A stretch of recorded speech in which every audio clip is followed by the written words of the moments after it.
Hi, I'm Amy, a Resene colour expert. I'm here to tell you how to paint in a sunny space. If you've got a sunny spot in your house, there is a couple of things you need to think about. If your room has a lot of natural light, it can therefore have a lot of reflections, so therefore can often change the way a paint colour looks in the space. Colours such as Resene Half Iron and Resene Black White can create a cool and calming setting. When looking at warmer tones, you don't want to go too light, so consider colours such as Resene Half Thornton Cream, Resene Quarter Tea, or Resene Albescent White. They are all warm colour tones that maintain depth and won't go too light in a sunny space.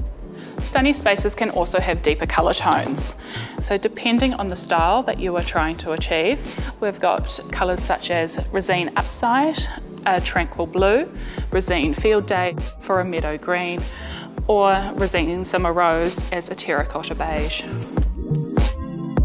We have a huge range of colours. Come in, pick up a Resene test pot and see how it works in the sunny space. It's recommended to paint the test pots on an A2 piece of card that you can then move around the space and see how it changes within the room. Make sure you take the A2 piece of card, place it on each wall of the room, under the windows and into the corner so you can see the way the light bounces on itself and around the space. When choosing a paint finish for a sunny space, it's important that you don't choose a finish that's too shiny. I recommend using Resene Space Coat Flat or Resene Space Coat Low Sheen. It reduces the risk of the light bouncing around the room and prevents imperfections being highlighted.